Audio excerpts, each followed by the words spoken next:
এই যে ভদ্রমহিলা গাছের ফুল তুলছে, ইনি হলো আমার পাশের বাড়িতে ভাড়া থাকে।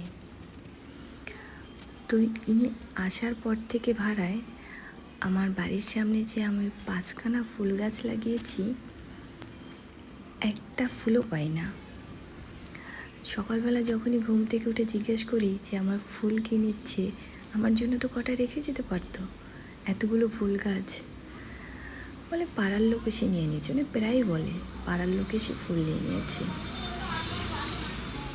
তো আজকের ভাবছি রাত্রেবেলা উঠে পাহারা দেব। তো সেই কাজ আমি 3:30টায় উঠলাম। উনি ঠিক 3:40-এ ঘর থেকে বেরোলো, বেরিয়ে আস্তে ফুল তুলছে। মানে ফুলগুলো ফোটেও নি ভালো করে, ফুল তুলেই যাচ্ছে।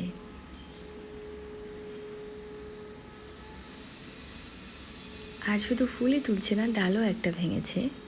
প্রায় দেখি গাছের ডাল ভাঙা। তো আমি না করার পরে উল্টো আমার সাথে ঝগড়া করছে, আর গালিগালাজ তো করছেই, নোংরা ভাষায় গালিগালাজ করছে। আর আমার বাবা মা, আমার হাজব্যান্ড, সবাইকেই মানে বাদ রাখেনি কিছু, নোংরা গালিগালাজ করছে। এই যে গাছের ফুলটা তুলছে, এটাও আমার গাছ। এই সাইডের যতগুলো গাছ সবগুলো আমার গাছ।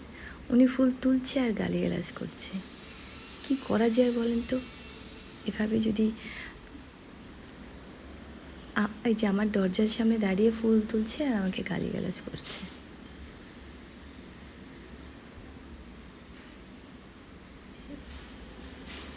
কিভাবে ঝগড়া করছে, মানে শুধু বলছি আমার গাছের ফুল তুলছেন, আমার জন্য তো কটা রেখে যান।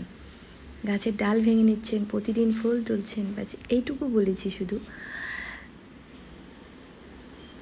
তারপর থেকে শুরু হয়ে গেছে ওনার গালিগালাজ আর নোংরা ভাষায় কথা বলা। ওগুলো তো আর শোনানো যাচ্ছে না, কারণ খুবই নোংরা ভাষা ছিল, না হলে ওগুলোও শোনাতাম।